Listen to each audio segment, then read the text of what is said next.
comienzo de este conversatorio. Muchas gracias por venir, por interesarse. Antes que nada, hay que agradecer primero al artista Ingrid Bildi Merino, que amablemente, generosamente nos abrió un espacio a propósito de su exposición Un kilómetro de saberes invisibles. Ella está posibilitando la visibilización de un saber largamente invisibilizado como es el saber político popular. Así que estamos muy agradecidos. Lo mismo a este espacio, Matucana 100 y a todos los que han participado en la llegada aquí, el arribo de Ramón Grosfoguel, a quien también le agradecemos por su siempre generosa disposición a encontrarse con los que estamos aquí abajo en los territorios periféricos dando la lucha. Bien, este conversatorio que se llama de colonialidad y luchas antisistémicas contra, sin y desde el Estado, está dándose en el marco del 10º aniversario de Igualdad, un partido que para nosotros, como vamos a explicar, no es simplemente un partido, sino que es la herramienta política de los movimientos sociales, en particular y originalmente de los movimientos de pobladores, a propósito de lo cual después vamos a regalar a quienes les interesen este pequeño libro que hemos sacado, prácticamente un cuadernillo en verdad, sobre las historias del origen de Igualdad. Así que quedan invitados después a tener su ejemplar. Bien, yo voy a simplemente presentar un par de temas, a poner unas provocaciones sobre la mesa y luego entonces va a hablarnos un poco Iván Carrasco sobre igualdad. Iván es un luchador social con una larga trayectoria, uno de los fundadores de LANDA, ¿cierto? La Agrupación Nacional de Derechos Habitacionales, actualmente también es tesorero del Partido de Igualdad. Y pues después va a hablar Ramón, a quien todos ustedes conocen, están aquí justamente porque lo conocen, pero no huelga decir que para nosotros es ante todo un compa, un educador popular que anda por el mundo ayudando a la articulación de las luchas y enseñando, ¿cierto?, desde esta pedagogía decolonial que para todos nosotras es muy importante. Bien, dicho eso, pues este es un conversatorio de carácter que entrelaza, digamos, el pensamiento social con el pensamiento político y el pensamiento académico, y pensamos que es una articulación fundamental para los tiempos actuales que estamos viviendo, en que estos saberes están unos invisibilizados y otros supervisibilizados, ¿verdad? Bien, al mismo tiempo la idea es poder reflexionar un poco sobre los desafíos que implican las relaciones entre movimientos populares, partidos populares y gobiernos populares, es decir, en el camino al menos de llegar, ¿no?, a ser gobierno popular. Sabemos que es un campo minado de tensiones y de contradicciones, pero que si uno no se atreve a cabalgarlas, pues simplemente no va a salir del agujero en el que nos encontramos. Y distintos movimientos antisistémicos y movimientos intelectuales, como aquellos que rondan en torno al pensamiento decolonial o el análisis de sistemas mundo, sostenemos que nos encontramos efectivamente en una crisis civilizacional, una crisis estructural de la modernidad capitalista, colonial, patriarcal, lo cual podría ser una buena noticia, pero no lo vamos a saber hasta que esto tenga un desenlace, el cual siempre va a depender de lo que nosotros hagamos y estemos dispuestos a hacer, ¿verdad?, para ecualizar esta lucha hacia el lado de un mundo más igualitario y más democrático. Y ojalá también pues, más fraterno o lleno de camaradería. Entonces vamos a hablar de cosas que son absolutamente locales, ¿cierto? Movimientos de pobladores, la periferia, un partido popular bastante pequeño, con su historia y muy combativo, pero al mismo tiempo pensamos que nuestros problemas son problemas globales. Como dicen los zapatistas, el tamaño de uno tiene que ver con el enemigo con que elige luchar, ¿verdad? Y nuestro enemigo pues, es este sistema mundial opresor, explotador. Entonces nos parece que es interesante invitar a reflexionar en esta clave decolonial sobre cómo proyectos locales tienen relevancia global, sobre todo en esta idea de diálogos pluriversales que además trascienden el mundo académico, es decir, no vamos a terminar de lograr lo que queremos si simplemente seguimos conversando desde intelectuales o políticos y no somos capaces de convocar a nuestros pueblos, ¿no? Algo que es una tarea siempre pendiente, porque en fin, las condiciones de explotación, por ejemplo, a esta misma hora es imposible para muchos venir, ¿no? Entonces algo que sin embargo es central y estamos caminando hacia allá. Bien, quiero hablar un poquito sobre el movimiento de pobladoras y pobladores en lucha, del cual yo soy militante, que es parte de Igualdad, y también de la Federación Nacional de Pobladores, que agrupa otros movimientos y comités de vivienda que están en esta misma lucha.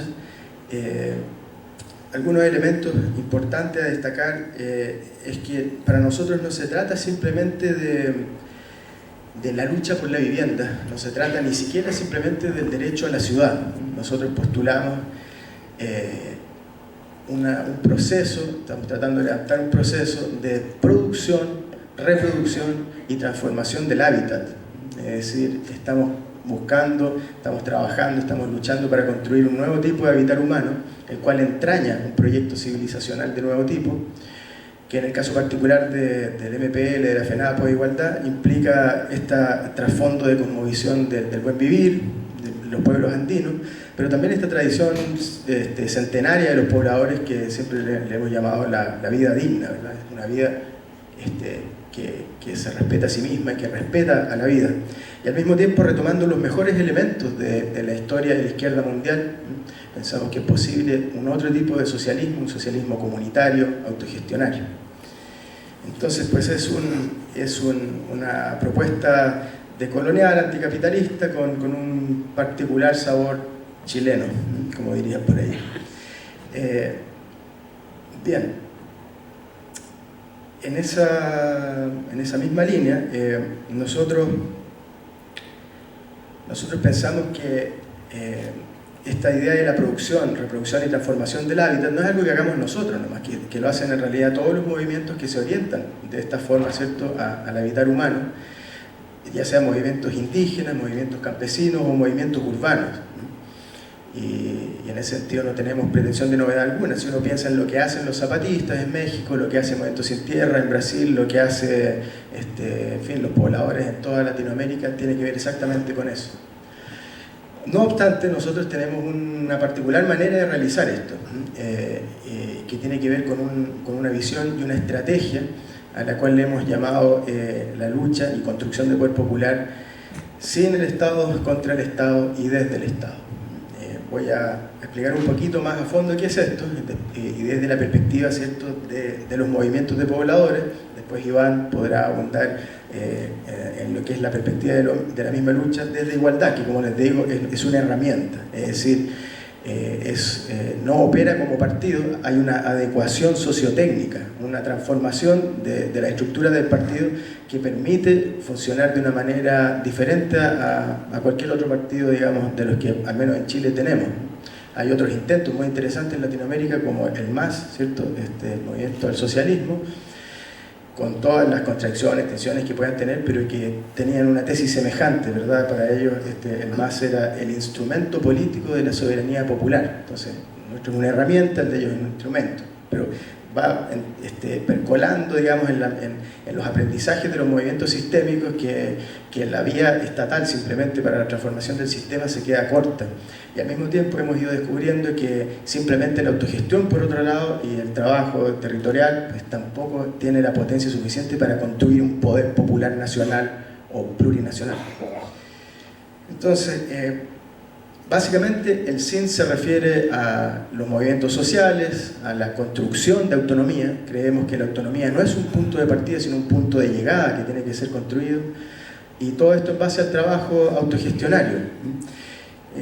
Para nosotros el SIN es el horizonte al que tenemos que llegar, pero al mismo tiempo es el presente. Entonces nos movemos desde la lógica de una política prefigurativa, ¿sí? No vamos a esperar o no vamos a pensar que son etapas en las que vamos a llegar a ese socialismo, sino somos capaces de transformar hoy día las relaciones, ¿cierto?, humanas, ¿sí? Como muchas veces ha dicho Ramón, si tratamos de cambiar el capitalismo desde relaciones jerárquicas, patriarcales, coloniales, etcétera, pues no vamos sino a reforzar este mismo sistema. Entonces esta idea de lo prefigurativo para nosotros es fundamental y es el horizonte que nos guía. Por otra parte, el contra, luchar contra el Estado es fundamental, ¿cierto? Incluso para conseguir los derechos que supuestamente el Estado otorga o debiera otorgar. Es decir, el Estado burgués, ¿verdad? No va a regalar nada, entonces hay que arrancarle esos derechos. Incluso en el caso de luchas meramente reivindicativas, la lucha es fundamental. Es decir, ni siquiera el clientelismo da abasto, sabemos que eso es siempre para una pequeña porción de los oprimidos. Y finalmente el desde tiene que ver con dos dimensiones. Por una parte, sin duda, entonces, el atreverse a entrar en el espacio de las luchas, y para lo cual es indispensable, ¿cierto?, como terminamos de darnos cuenta nosotras, tener nuestra propia herramienta, una herramienta entonces que posibilite la autonomía, que no fagocite las luchas sociales. Esto no se trata de un partido que tiene movimientos sociales o frentes de pobladores, como históricamente ocurrió, sino de que son movimientos que tienen una herramienta partidaria.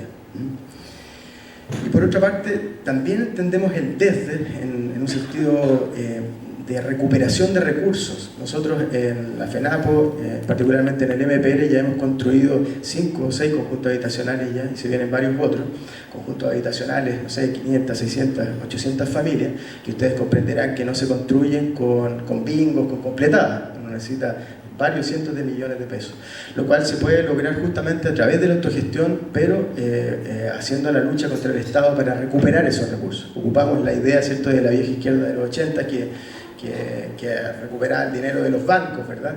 Porque es eso, aquí no hay nada gratis, eso siempre es una lucha, una recuperación. Y esto tiene que ver con la manera que tiene la FENAPO, el MPL, la igualdad de entender la autogestión.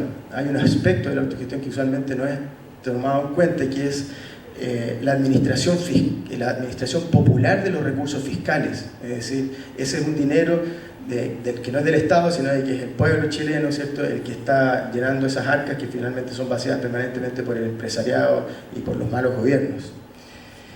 Entonces, la política que nosotros estamos implementando, digamos, esta lucha, esta perspectiva, tiene que ver con eso. Y hoy día no suena tan lejano, tan loco esto de luchar contra sin desde, ha ido haciendo mella en algunos sectores de la izquierda, pero hace 10 años esto era una locura, era completamente una locura, respecto a la cual voy a citar un pequeño párrafo de Enrique Dussel, que sobre la visión política que él tiene dice lo siguiente: para los conservadores, esta política de la liberación se asemejará al anarquismo, para los anarquistas, al conservadurismo reformista. No es ni una ni otra cosa, sino nuevamente algo mucho más complejo y mutuamente determinante en su complementariedad dialéctica. Nosotros fuimos tildados de amarillo por la izquierda ultrona porque luchábamos, ¿cierto?, desde el Estado, y a su vez fuimos llamados de extremistas por los reformistas porque luchábamos contra el Estado y pensaban que esto pues no podía ser, ¿no? Ahora bien, en una mirada más profunda, lo que uno descubre cuando analiza el proceso de trabajo de estos movimientos, de esta herramienta, es que nosotros luchamos contra el Estado y contra el mercado, porque esto va juntos y finalmente detrás del Estado lo que hay son los intereses capitalistas. Entonces, por ejemplo, cuando el MPR en Peñalolén consiguió que se hiciera un plebiscito comunal, algo que parece que suena como a Venezuela, ¿verdad?, que en Chile haya plebiscitos. Pues en este país han habido 4 plebiscitos municipales. Y el único organizado por movimientos sociales fue el que hubo en Peñalolén. Y la segunda victoria fue ganar aquel plebiscito. Entonces, eso le costó miles de millones de dólares a la Cámara Chilena de Construcción, que no pudo entonces entrar a transformar el plan regulador de la ciudad, con lo cual pues, los pobres habrían terminado de ser expulsados, ¿cierto?, en este proceso de gentrificación, de expulsión paulatina de los pobladores, etcétera, porque sube el precio del suelo, las viviendas, etcétera, etcétera. Entonces, al mismo tiempo, nosotros pues, hemos generado una serie de dinámicas de cómo estos dineros, ya sea del Estado o a través de cooperativas, etcétera, entran a financiar la lucha, entran a financiar la reproducción del vivir, ¿cierto?, como valores de uso. Entonces, también en un sentido, si se quiere, aún más amplio, de perspectiva mundial, la lucha es siempre contra, sin y desde el sistema mundial. Porque de quedar atrapados en esta perspectiva analítica, ¿cierto?, del Estado-Nación, dejamos de ver todo el trasfondo transnacional de los intereses del gran capital, de la colonialidad, del poder a nivel mundial. Entonces, en rigor, nuestra lucha es contra, sin y desde el sistema mundo patriarcal, capitalista, colonial. Y la otra dimensión importante a tener en cuenta de esto es que todos nosotros y nosotras hemos sido criados en este sistema, estamos contrañidos por las restantes instituciones del sistema, ¿cierto? Tenemos maneras de pensar, epistemologías profundamente moderno-coloniales, etcétera, que para poder ir más allá de ellas tenemos que hacernos conscientes. Bien. Entonces, finalmente, señalar solo que efectivamente se trata esto de una perspectiva decolonial en este sentido, de que busca ir más allá de los parámetros de la política moderna, esta política eurocéntrica, ¿cierto? Que se basa en esta idea del Leviatán, ¿cierto? De una política que siempre es negativa. Aquí más bien nosotros estamos sosteniendo que hay que resignificar la política, todos hemos pasado por un periodo, ¿cierto?, de desencanto, hemos visto la podredumbre de la política, pero qué paradójico que dejemos esa política entonces en manos de los mismos que la transformaron en lo que es hoy día, ¿no? Entonces la lucha pasa por una descolonización profunda de la mirada política, por llevar la política a lo social y lo social a la política. Entonces este entrelazamiento de las luchas de los movimientos sociales a través de un partido político es fundamental. Al mismo tiempo no nos contamos cuentos, nosotros pensamos que estamos en el grado cero de la revolución, ¿no? Es decir, aquí estamos empezando a detener el reflujo de 40 años, no estamos, qué sé yo, en Bolivia, no estamos en Venezuela, estamos, como decía recién Ramón, ¿cierto?, en el país más neoliberal del sistema mundial, ¿no? Un neoliberalismo colonial periférico extremo. Entonces, por supuesto, estamos creciendo apenas, naciendo, 10 años son, pues, no somos ni siquiera adolescentes, Igualdad está empezando a darse besitos ahí con otros, ¿cierto? Somos unos niños. Aún así, nuestro horizonte nos lleva más allá, ¿cierto?, a atrevernos a soñar en grande, y al mismo tiempo nuestro pragmatismo nos dice que tenemos que ser parte de todas las luchas en que haya un espacio para seguir creciendo, seguir avanzando. Y en esa misma línea hemos decidido, ¿cierto?, ya hace un par de años, hacernos parte del Frente Amplio. Y si ustedes están algo al tanto al respecto, pues podrán notar, ¿cierto?, que nosotros estamos permanentemente jalonando a la izquierda, a ese Frente Amplio bastante amarillo, para que no andamos con cosas, ¿cierto? Pero pensamos que es un espacio histórico, es decir, después de 40 años o más, que no hubiese un frente político en Chile, es lo que hay en este presente, y si la historia la hacen los pueblos, pues tenemos que estar atentos que el tren de la historia se pasa y se pasó. Entonces, en fin, nosotros hemos estado dispuestos a dar la lucha ahí, al tiempo que sostenemos nuestro enorme trabajo territorial de base. Ya les contaré un poco más Iván al respecto, estamos en varias regiones, etc. Y para nosotros este tema de lo electoral solo duplica o triplica nuestro trabajo. Entonces, el desafío para nosotros va a ser permanentemente seguir siendo movimientos sociales, incluso si llegara el día que fuésemos gobierno. Pensamos que esa es una tensión que no hay que soltar nunca. Es decir, el Estado va a tender siempre a la centralización, y los movimientos tienen que ser esa fuerza centrípeta, antisistémica, incluso más allá de este presente, eventualmente hasta una transmodernidad, como diría Lucy. Bien, dicho eso, entonces ahora voy a dejar con ustedes a Iván Carrasco. Gracias.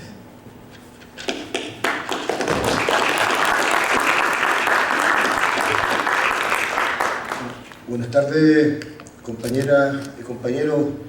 Un gusto y un agrado estar acá compartiendo estas reflexiones con todos ustedes.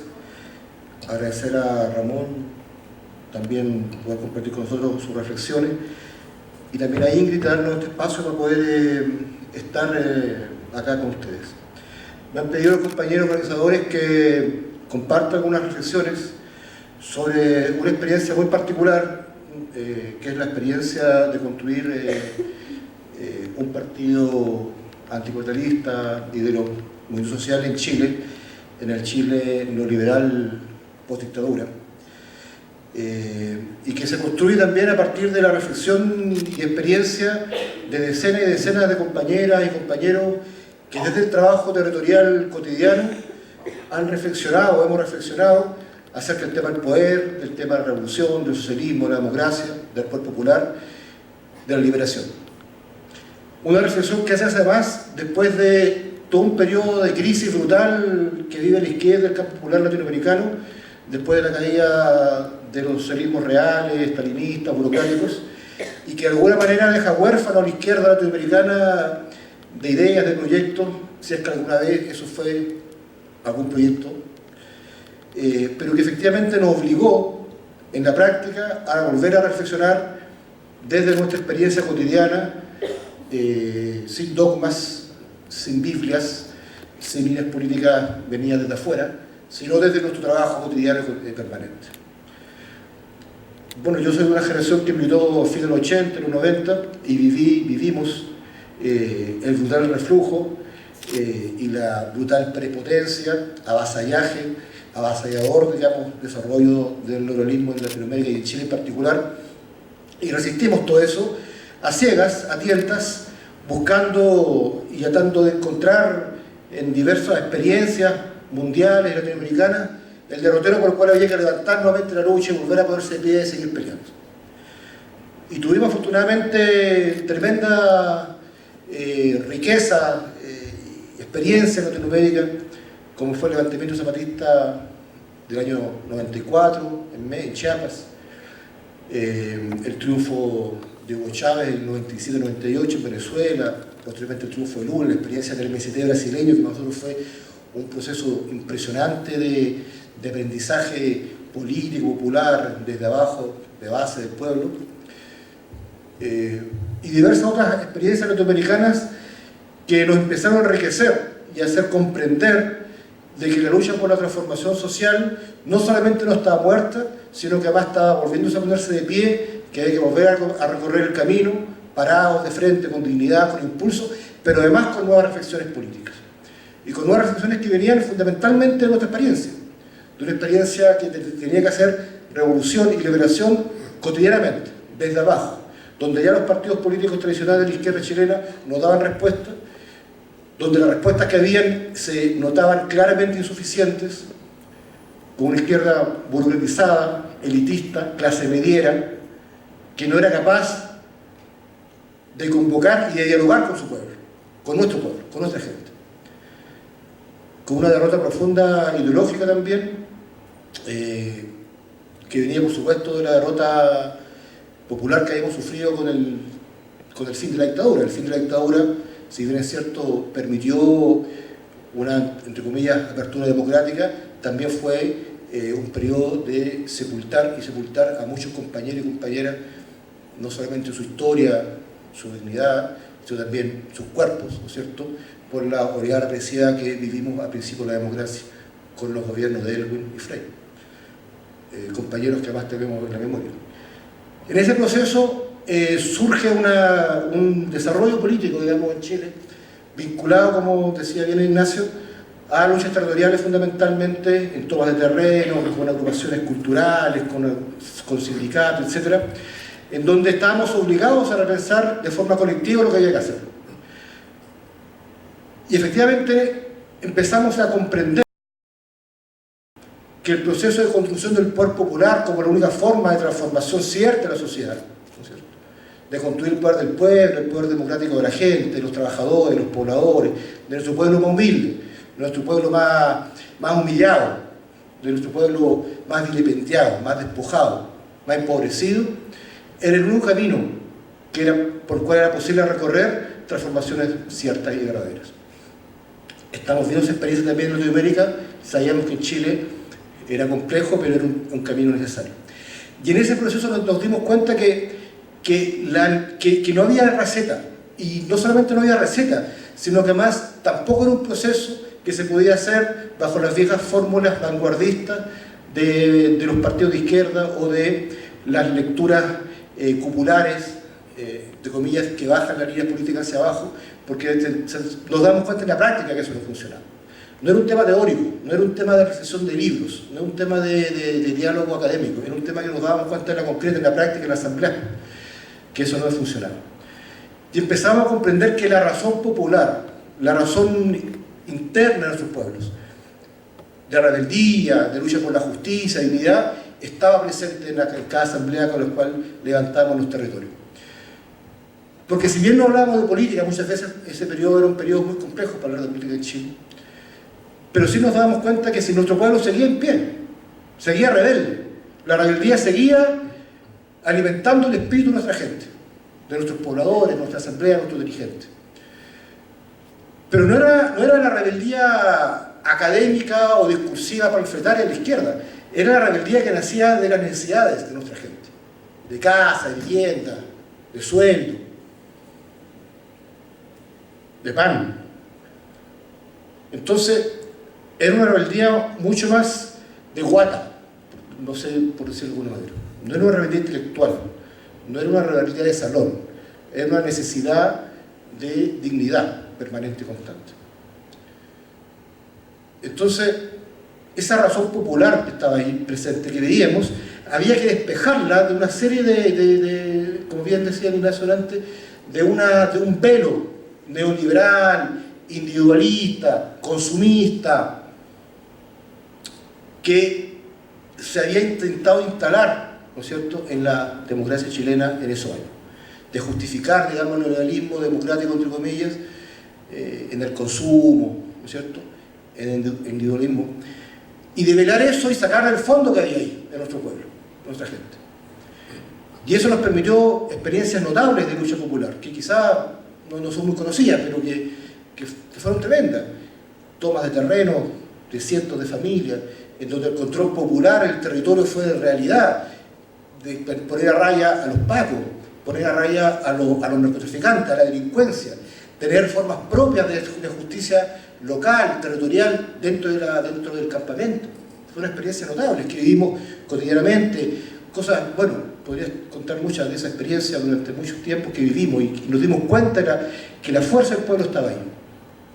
Y después comprendimos después empezamos a comprender el concepto que había detrás de ese proceso, ¿no es cierto? Cuando Ramón nos comenta, o conocemos, digamos, este concepto de descolonizar, claro, nos damos cuenta, claro, fue eso. O sea, cómo el proceso de lucha popular, cómo el proceso de construcción del pueblo popular necesariamente es un proceso de descolonizar. Porque descolonizar tú tienes que limpiar la superficialidad que el capitalismo burocrático, neoliberal, instala en tu pueblo y empezar a sacar desde a fondo la razón popular que existe y que se ha transmitido por generaciones de generaciones en nuestra gente. Entonces, muchos años después, digamos, ¿no es cierto?, mucho tiempo después, nos damos cuenta, claro, ese proceso de construcción de pueblo popular necesariamente es un proceso descolonizador de nuestra clase, de la clase que tiene que ser liberada y que tiene que liberarse por sus propios medios, por sus propios pies, y no hay otra posibilidad más que se ponga de pie para conquistar su libertad y en ese proceso acompañarla. Como decimos nosotros, no de arriba, no de abajo, no de atrás, sino que al lado, como siendo uno más de nuestro pueblo que camina en su lucha por la liberación.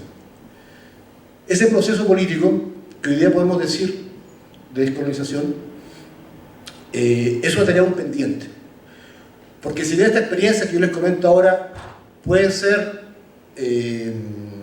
importantes en la vida individual de cada uno de nosotros, son todavía muy precarias, muy pequeñas para lo que significa el conjunto de las tareas de liberación en Chile.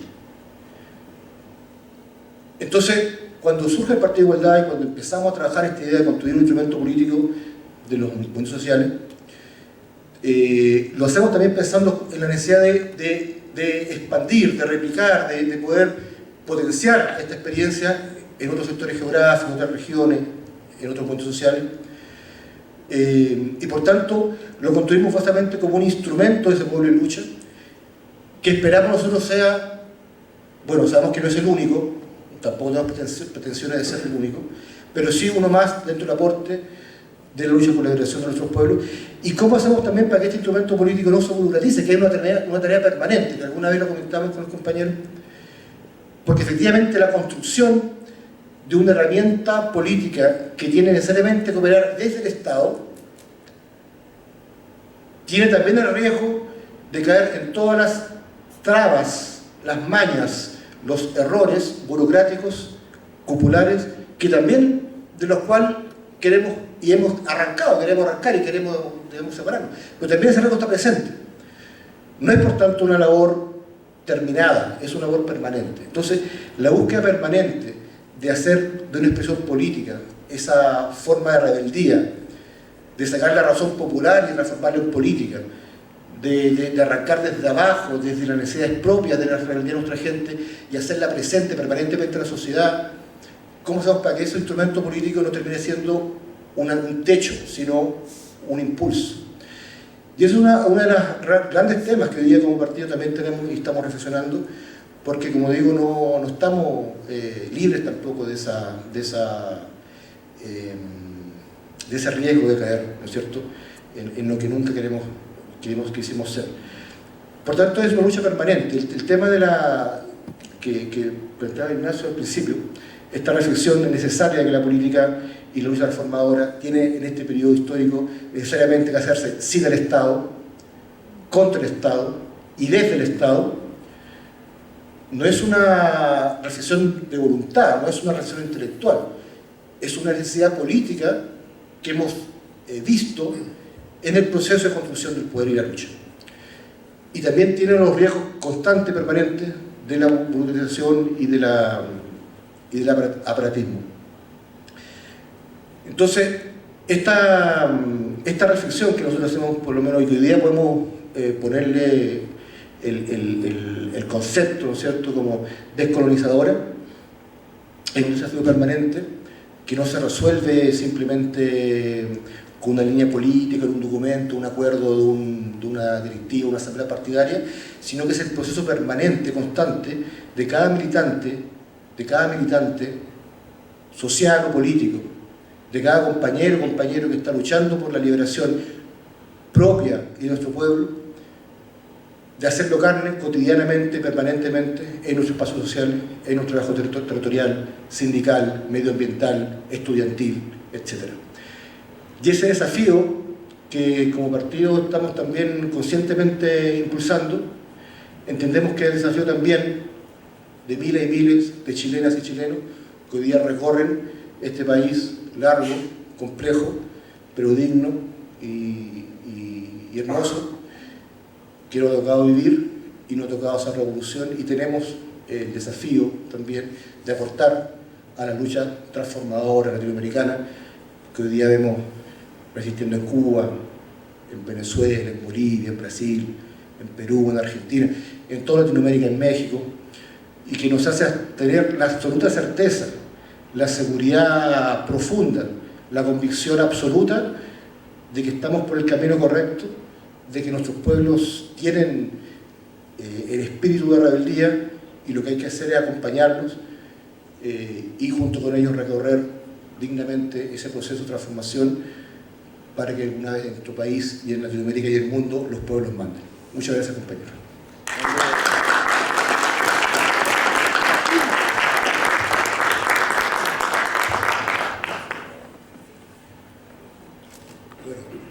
Yo voy a ser breve porque, claro, he estado interviniendo desde el seminario y no quiero ocupar el espacio del debate. Solamente decir algunos puntos. A mí me parece muy interesante este planteamiento de contra, sin y desde el Estado. Me parece una propuesta de lucha política y de estrategia política que realmente conceptualiza lo que ya está haciendo muchos movimientos en muchas partes del mundo, y que yo nunca lo había oído formulado de esta manera tan elocuente y tan clara, pero lo había escuchado de otra manera, con otros términos, pero no así tan claro como ustedes lo plantean. Por ejemplo, mira, en el movimiento chicano en los Estados Unidos hay una feminista chicana que tiene un libro que se llama Metodología de los Oprimidos. Un libro que salió en el año 94, Chela Sandoval. Y Chela Sandoval, en Metodología de los Oprimidos, plantea algo parecido, donde en el movimiento de liberación de los pueblos colonizados dentro del imperio, hay un gran debate sobre los métodos de lucha. Como si ustedes se recuerdan, Martin Luther King, que luchaba por la integración de los negros con igualdad. Y estaba Malcolm X, que luchaba por la liberación de los pueblos desde su propia autonomía, ¿bien? Y era anti-integracionista. Era organicémonos aparte del mundo blanco, de ese mundo blanco imperialista occidental, organicémonos con nuestras propias instituciones y luchemos contra el Estado imperialista, capitalista, desde esos espacios de autonomía. Entonces ahí se generó unos debates bastante divisorios, ¿bien? Eran que no llevamos muy lejos. Y lo que plantea Chela Sandoval es que los movimientos de liberación, por estar en posición de subordinación en las relaciones de dominación, no se pueden dar el lujo de tener estrategias de lucha construidas de dualismo absurdo, ¿no? Y ella decía, mira, hay que ser todo eso al mismo tiempo. Hay que ser separatista, hay que ser integracionista, hay que ser, ella decía, deconstructivista, y hay que producir nuevos sentidos y nuevas... Entonces ella decía que había que moverse entre todas esas estrategias, ¿no? Que no se podían dar el lujo de decir vamos a ser separatistas y ya, o vamos a ser integracionistas y ya, o vamos a ser deconstruccionistas y ya, o vamos a ser a generar un nuevo proyecto utópico y ya, hay que ir en todas las direcciones. Entonces la formulación que ustedes hacen me parece muy clara, porque claro, en última instancia ese debate que les estoy contando tenía que ver con esto de contra, sin y desde el Estado. Era el tema del Estado, cómo nos relacionamos con ese Estado. Entonces, al final de su vida, hay que decirlo, Martin Luther King y Malcolm X, o sea, Martin Luther King se acercó mucho a las posiciones de Malcolm X y Malcolm X a las de Martin Luther King. Al final estaban los dos más o menos siendo las dos cosas y moviéndose. Entonces, esto de parte de lo que ha ocurrido históricamente es que las formas de autoridad política de la modernidad occidental en gran parte del planeta creó estados que decidían por los pueblos. Cuando tú miras muchas formas de autoridad política, saben que aquí en el seminario hemos hablado de cómo la expansión colonial europea es una expansión que no es meramente económica, es una expansión civilizatoria que ha destruido todas las otras civilizaciones que existían en el planeta, y hoy día estamos en una civilización planetaria de muerte que ha colonizado todo y que está destruyendo la vida en el planeta. Y claro, esa civilización llegó allí a través de un proceso de destruir las otras. Destruir las otras significa destruir otras formas de ser y estar en el mundo, otras formas de autoridad política, de economía, otras posibilidades. Fueron destruidas a través de la violencia, un proceso muy violento de colonización de otras partes del mundo. Y luego que destruyen todo eso, entonces imponen unas formas particulares de economía, de autoridad política, de relación con otras formas de vida, es una civilización, un proyecto civilizatorio.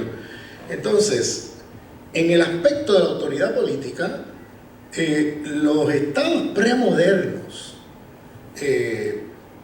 los que yo he podido estudiar y mirar, muchos estados premodernos tenían una relación de formas de mandar obedeciendo, como dicen los zapatistas, donde el que manda, manda obedeciendo. Es decir, el que manda, el poder obediencial que habla Evo Morales, o sea, el que manda, manda sirviendo al pueblo y obedeciendo los mandatos del pueblo. O sea, había formas de, vamos a ponerle así, de democracia, donde, y formas comunales de participación política y también de producción económica, donde la tierra era comunal, donde habían otro tipo de articulación. Y lo que hace la modernidad es cortar el vínculo entre autoridad política y pueblo y empezar un proceso donde de alguna manera los estados reemplazan al pueblo en decisiones políticas y cortan e interrumpen los diálogos que existían entre gobernantes y gobernados en los estados premodernos, y de alguna manera crearon unas estructuras donde hay gente que decide por. No hay un proceso donde la gente decide y hay alguna manera un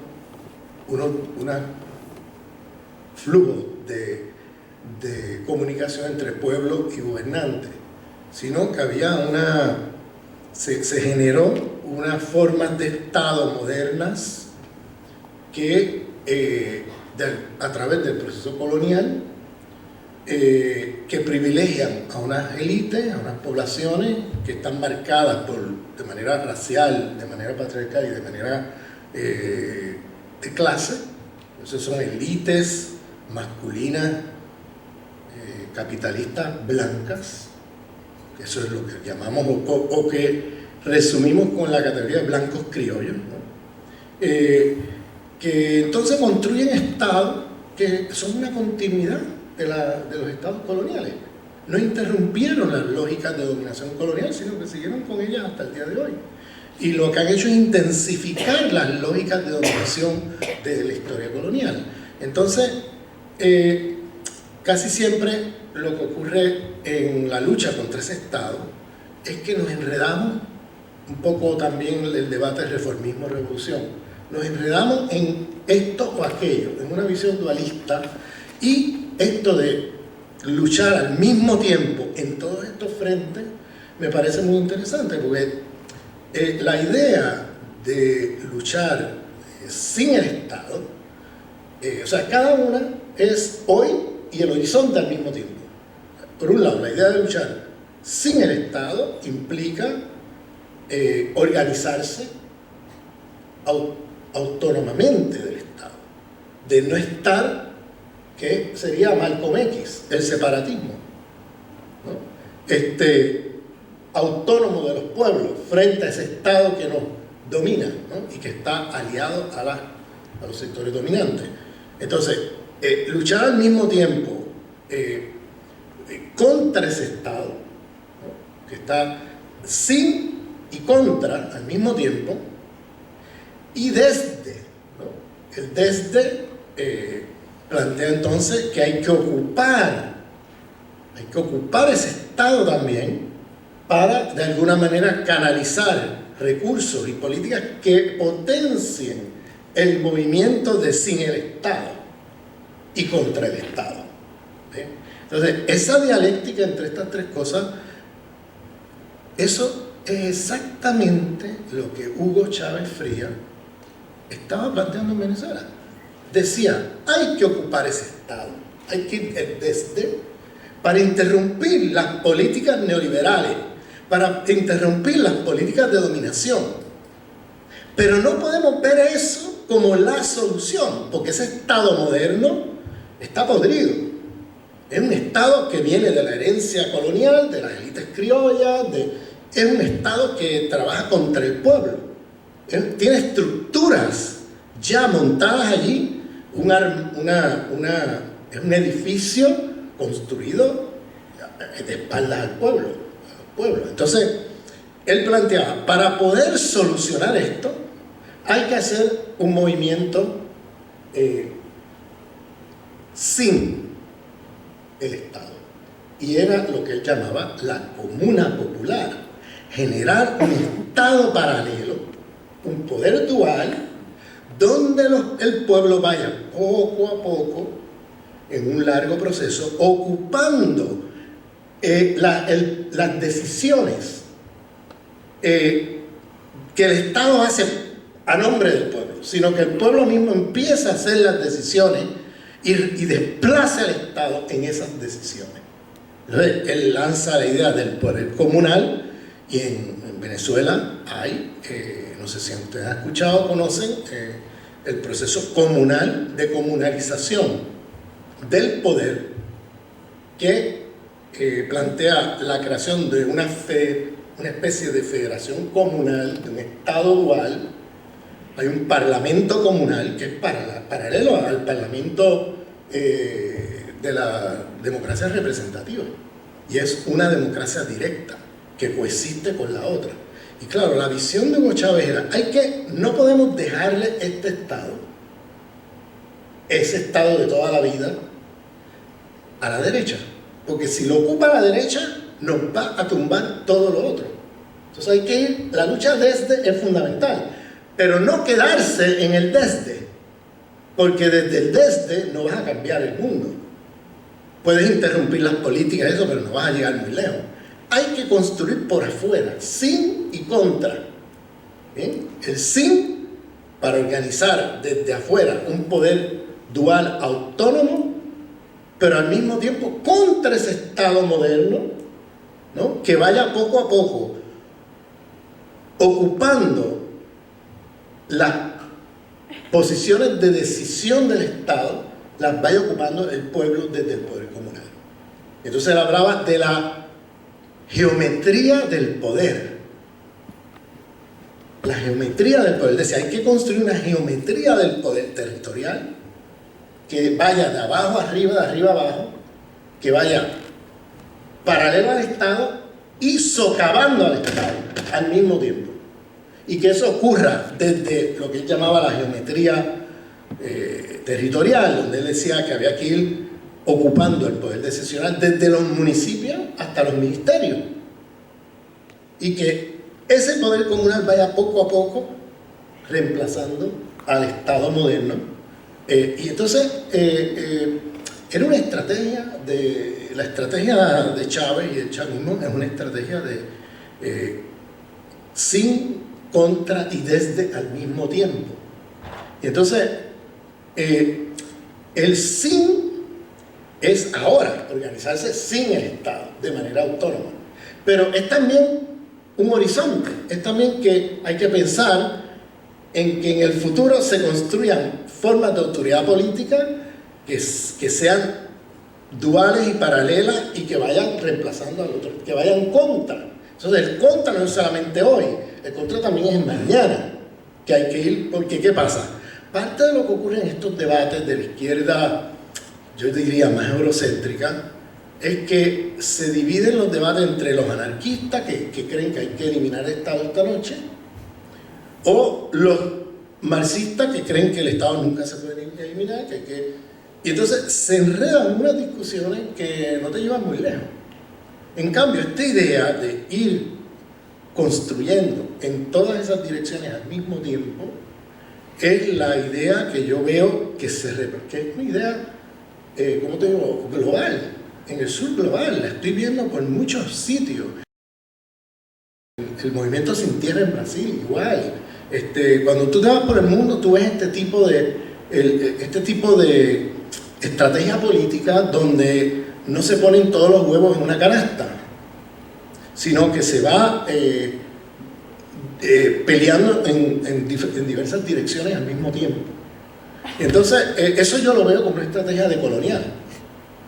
Es una estrategia decolonial porque está socavando el Estado moderno occidental eurocéntrico de toda la vida y está planteando un horizonte que lo trascienda, pero sin caer en la idea ingenua de que lo que hay que hacer es poner la comuna hoy y esta noche nos saltamos el Estado. Eso no se va a poder lograr así. Hay que ir en un proceso de larga duración que vaya articulando estos niveles de lucha y que poco a poco vayan reemplazando al Estado moderno y construyendo otra forma de autoridad política que permita a los pueblos organizarse políticamente, autogestionarse políticamente y que llame el Estado o llámele como le quieras llamar. Eso sería, en cierto lenguaje, una nueva forma de Estado, que ya no sería el Estado moderno, pero también en otro lenguaje se puede decir, bueno, eso ya no es exactamente un Estado. Como le quieras llamar, tampoco nos vamos a poner en peleas, como te digo, bizantinas de si es Estado o no. Es que hay que poner el horizonte hacia allá.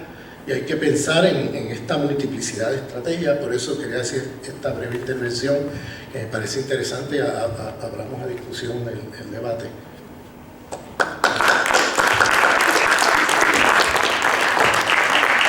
Todavía tenemos unos 15 minutos para preguntas ojalá breves para que puedan responderlo aquí los compañeros. Aquí hay un micrófono, no sé si alguien nos hace...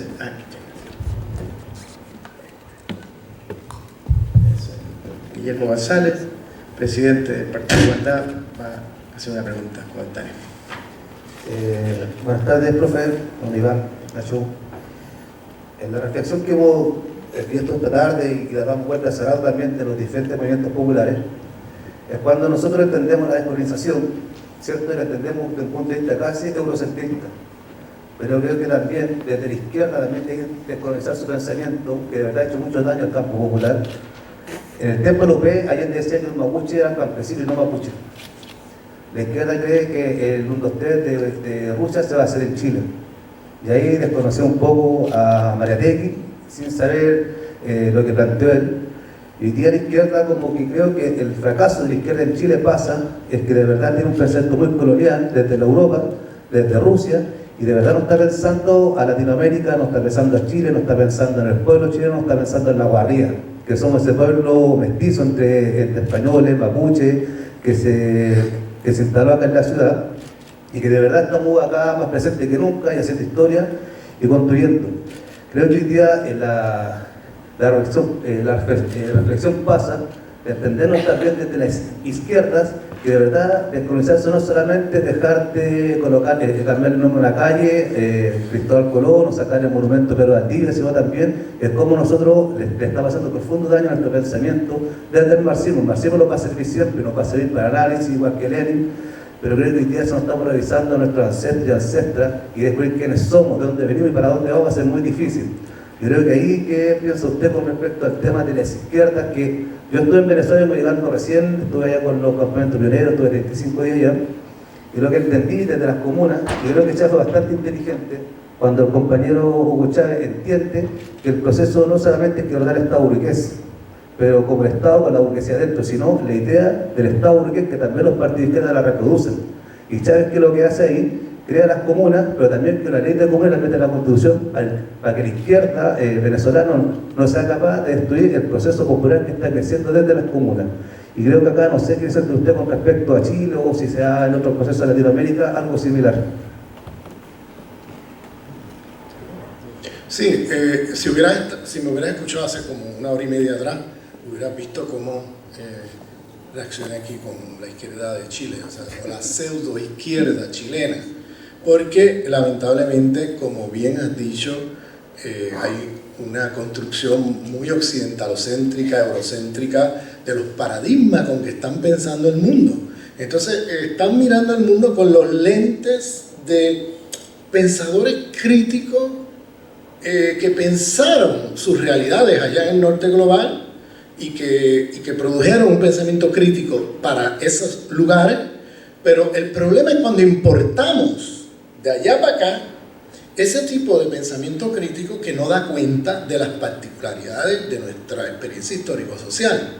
Porque aquí no, esos autores y autoras pensaron lo que era el sistema capitalista, en este caso, por ejemplo, en Francia, o en Alemania, o en Italia, o en Inglaterra, o los Estados Unidos.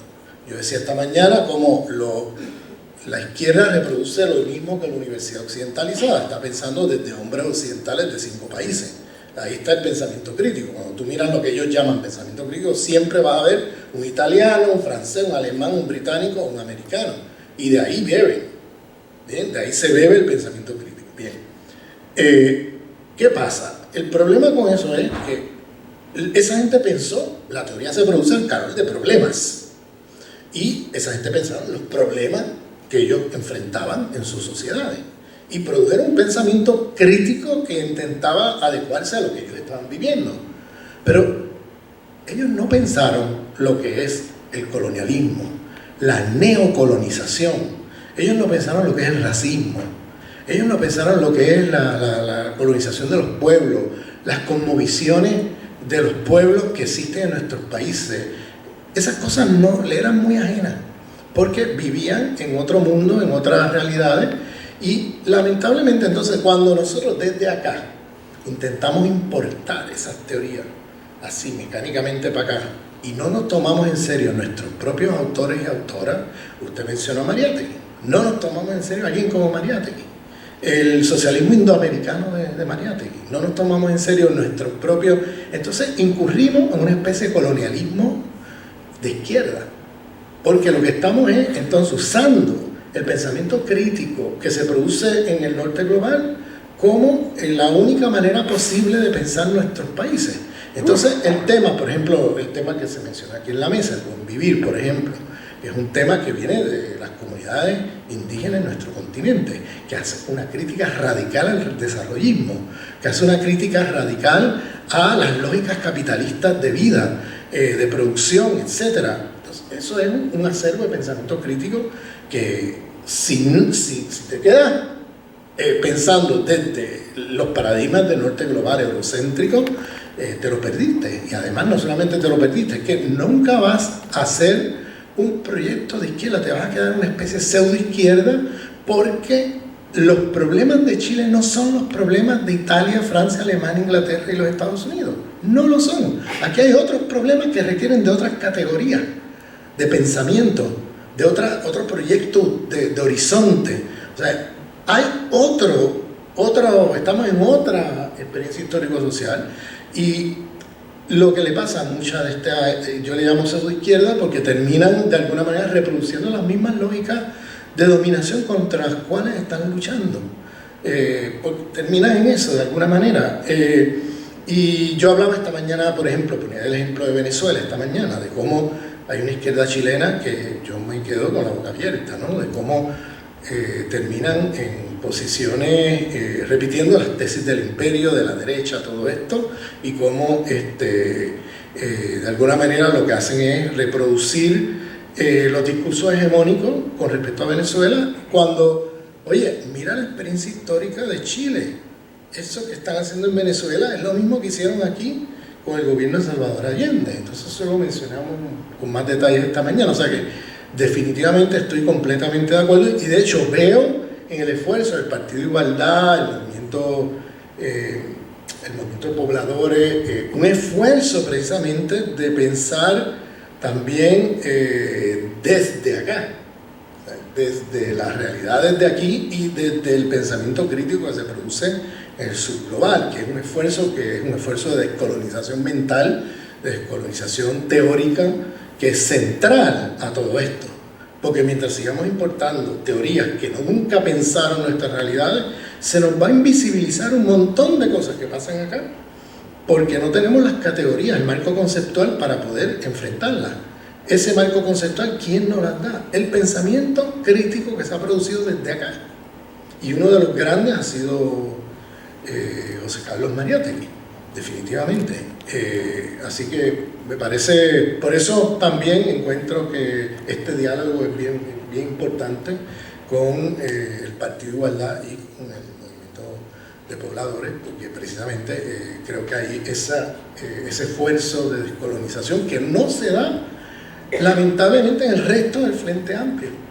El resto del Frente Amplio es realmente bastante patético cómo se enfrentan, y el problema es que si cuando tú estás gobernando tú repites, no interrumpes las lógicas de dominación, no te planteas otro horizonte político, terminas convirtiéndote en la fotocopia, no que está imitando al original. El original es la derecha. Entonces, si no interrumpe las prácticas de dominación, si no cambia la subjetividad de la gente, y si no cambia la subjetividad de la gente, no te extrañe que en las próximas elecciones le voten a la derecha, porque tú has estado ocupando el Estado de alguna manera y no has interrumpido. Lo que has hecho es seguir para adelante con las lógicas de dominación de toda la vida, y al final, ¿qué haces? Reforzar los proyectos de la derecha. Al final la gente le va a votar a la original, no a la fotocopia. Yo menciono esto porque este señor, esta frase de portada original y no la fotocopia, es del señor este fascista Jean-Marie Le Pen en Francia, que le decía al pueblo, miren, dejen de votar por la fotocopia, que era así pseudoizquierda, que cuando estaba allí hacía lo mismo. Voten por el original. Nosotros somos el original, y es lo que pasa siempre, la gente termina votando el original porque la fotocopia, mira, la derecha lo va a hacer mejor que tú.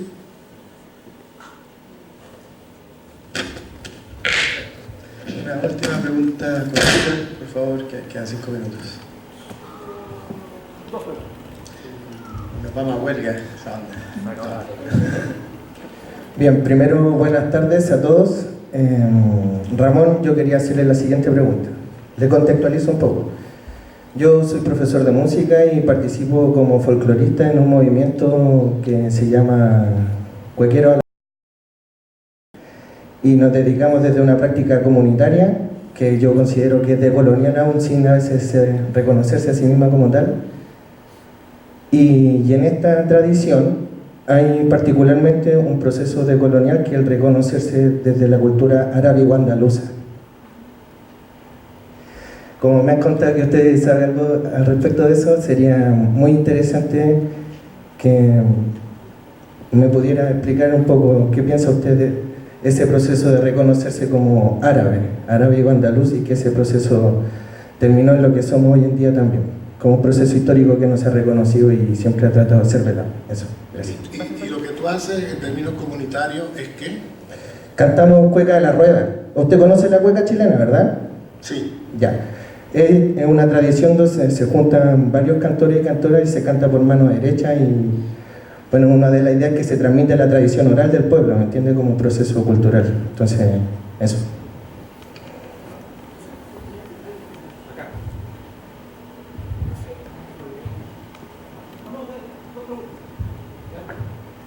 En realidad yo no quiero hacer preguntas. Lo que pasa es que yo pertenecí en algún momento al Anda Chile. Bueno, conozco a Iván Carrasco, a Ignacio también. Y en realidad lo que yo veo, humildemente mi opinión, dentro de la ignorancia, siento que nosotros estamos en un círculo vicioso. Con todas las organizaciones que tenemos, con todas las formas de luchas que hemos tenido hasta ahora, siempre vamos cayendo en la pseudodemocracia, vamos cayendo en que el neoliberalismo nos está ganando todo el rato porque nos lleva a la delantera. Esa es mi forma de pensar, se lo digo humildemente. Porque nosotros no hemos sido capaces de combatirlo en el sentido que tenemos que ser capaces de enseñarle a la población qué es el sistema neoliberal, porque hasta ahora nos están comiendo todo el rato con el consumismo, con el arribismo, que la gente sigue siendo arribista, sigue pensando en tener una condición que no tiene porque el sistema se ha encargado, y en toda Latinoamérica. Aquí no estamos hablando de los países subdesarrollados porque no nos sirve. A nosotros nos tenemos que evocar a los sistemas de neoliberalismo que impusieron estos señores, que son los empresarios de esta carrera que siguen ellos todo el tiempo, que se han preocupado de menoscabarnos, de vulnerarnos todo el tiempo a los latinoamericanos. Yo creo que eso es lo que ahí tenemos que abordar. ¿Cómo nosotros podemos combatir el sistema neoliberal? Porque eso es lo que nos tiene atrapados. No hemos sido capaces de salir. Nosotros somos organizados, hemos logrado un montón de cosas. En el ANDA también se logran muchas cosas. Pero ellos se preocupan de dividirnos. Dividieron la igualdad, dividieron la MPL, dividieron la FENAPO.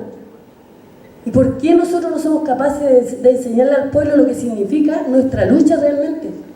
Creo que por ahí va la cosa. Con mucho respeto. No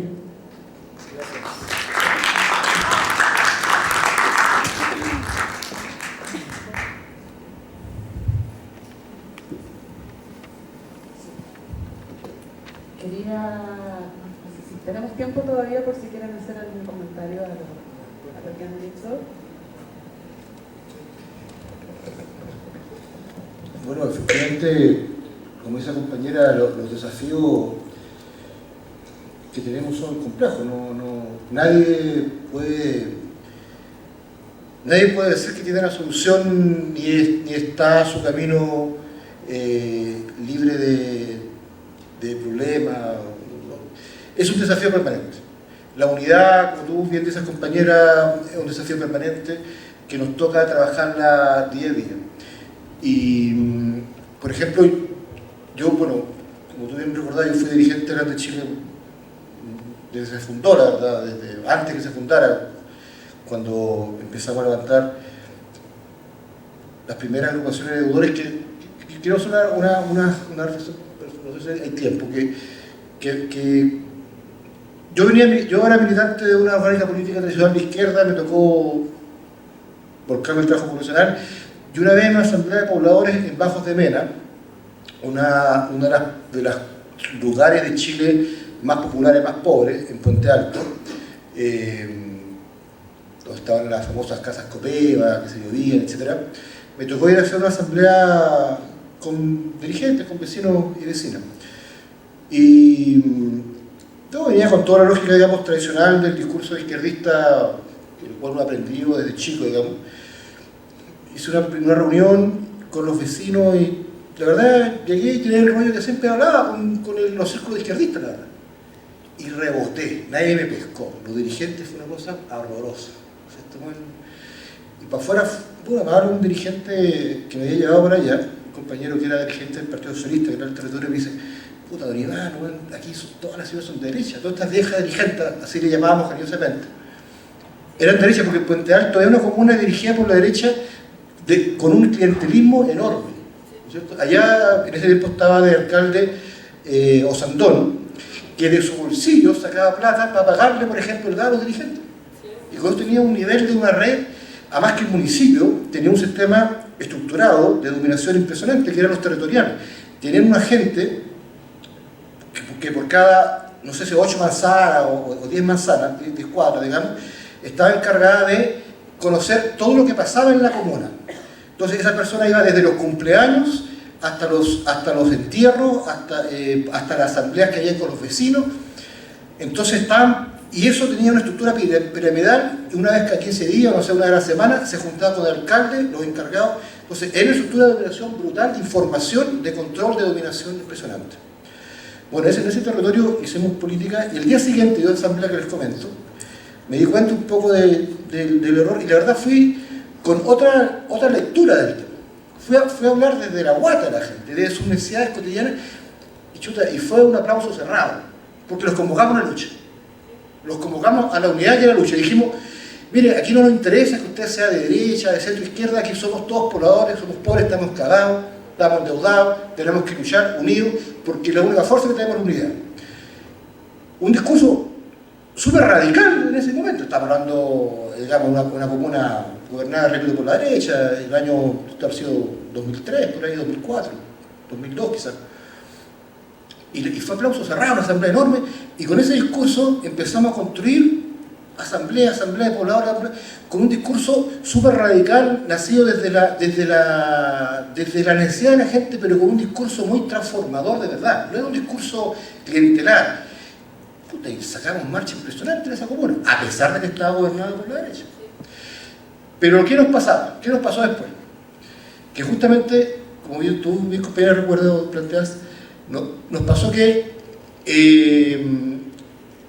nuestra capacidad de formar dirigentes, de formar, de esa rebeldía nata de nuestro pueblo, de construir una expresión política, no fuimos capaces. No tuvimos la capacidad técnica, no tuvimos los cuadros, no sé, yo digo cuadros por decirlo de alguna manera, un concepto política, pero no tuvimos los militantes de izquierda dispuestos a irse a las poblaciones, a trabajar en las asambleas con los vecinos, a mamarse la lluvia, el sol, las madrugadas con nuestros vecinos, nuestro pueblo, porque lamentablemente la izquierda de Chile es clase mediera. Está concentrada en Ñuñoa, Providencia, Santiago Centro, las universidades, y abandonó los pueblos, abandonó el campo, abandonó los mapuches, abandonó a los trabajadores, abandonó a los pobladores. Nos costaba mucho tener compañeras y compañeros que con la cultura política revolucionaria más clara en la cabeza, estuviera recorriendo con esas vecinas, con esos vecinos, su lucha cotidiana para justamente construir esa experiencia desde abajo en la experiencia política. Y bueno, y sufrimos como bien dice la compañera, los quiebres se los metió la derecha, la concertación, ruptura, etc. Pero esa experiencia a nosotros fue la que nos empezó a dar cuenta de la necesidad de la construcción del instrumento político y la necesidad de la formación desde abajo, desde la lucha de nuestra gente, cosa que en Chile se abandonó por lo menos desde el 90 para acá, porque en dictadura lo había. En dictadura había un permanente proceso de formación en la olla común, en la barricada, en la lucha cultural, en las parroquias populares. Había un permanente diálogo con nuestro pueblo donde nos formábamos mutuamente, donde la formación era mutua, ¿no es cierto? Eso se abandonó y hay que retomarlo. Y lamentablemente, como bien dice Ramón, incluso en la izquierda hoy día, de la que somos parte, digamos, del Frente Amplio, ¿no es cierto?, de la que somos parte, también nos damos cuenta que hay un desprecio, un abandono, un ninguneo. Entonces uno dice, ¿cómo la izquierda chilena, que ningunea a los pobres, que ningunea al pueblo porque no habla bien, porque no conoce a Trotsky, porque no le da más, porque no entiende no sé qué, no sé cuánto, cómo esa izquierda quiere hacer revolución? ¿Cómo esa izquierda quiere hacer revolución? Si ningunea a la única fuerza capaz de hacer revolución, que son los pueblos. Entonces, la primera transformación acá es de nuestras cabezas, de nuestras voluntades, de nuestra disposición a estar al lado de la lucha popular en Chile. ¿Por qué, por ejemplo, uno va con las comunidades mapuche y las comunidades mapuche lo primero que te dicen es que no están ni un metro con los partidos de izquierda en Chile? No los quieren. Entonces, bueno, esa lectura que tu compañera hace es muy importante por el desafío que yo creo que seguimos tan pendientes, no hemos resuelto. Es un desafío, pero por lo menos para mí, a mi lectura, no quiero acá involucrar a más compañeros, a mi lectura, yo creo que el camino, de alguna manera, yo creo que lo hemos empezado a aclarar, hemos empezado a tener claridad acerca de la ruta que hay que recorrer. Lo que hay que construir hoy día es la voluntad de recorrer ese camino y que ese camino seamos miles y ojalá cientos de miles. Si logramos hacer eso, la revolución en Chile es asegurada, es una posibilidad cierta porque nuestro pueblo está ahí y la requiere. Es una necesidad fundamental de existencia, de dignidad, de humanidad, terminar con este capitalismo brutal y construir la sociedad del buen vivir, la sociedad democrática, la sociedad donde el pueblo gobierne desde el Estado, sin el Estado y contra el Estado, porque, lo que bien como decía Ramón, esto no es solamente una táctica para hacer la transformación, la revolución, es también el horizonte socialista que queremos. Porque una vez que seamos gobierno, el Estado no va a dejar de ser un Estado de dominación. Por tanto, necesitamos nuestro pueblo organizado en los territorios, luchando justamente incluso contra el Estado que nosotros mismos vamos a estar gobernando en muchos casos. ¿No es cierto? Y vamos a tener que construir fuera del Estado, o sea, sin el Estado, la fuerza popular, la autonomía de la sociedad organizada, ¿no es cierto?, que puede hacer el contrapeso al Estado democrático, que incluso nosotros mismos podemos ser gobierno. Por tanto, como bien decía Ramón, este no es solamente una táctica de cómo ganar la lucha, sino también es un horizonte necesario para que la felicidad, la democracia, la participación, la igualdad, la libertad sea una conquista y una lucha permanente. Bueno, eso, compañeros, ojalá que hayan aclarado algunas dudas. Bueno, gracias. Vamos a tener que cerrar porque nos prestaron puntualmente hasta las 5 este espacio, pero podemos seguir la conversa de pronto allá afuera. Agradecer a la compañera sus palabras. Entonces, para dar por cerrado, les recordamos que quien le interese, pues aquí tenemos estos pequeños libritos de regalo y como bien invitaba Iván, se requieren todas las manos, todos los corazones, así que si alguien quiere pues, acercarse a conocer más de esta herramienta, bienvenidas, bienvenidos. Muchas gracias.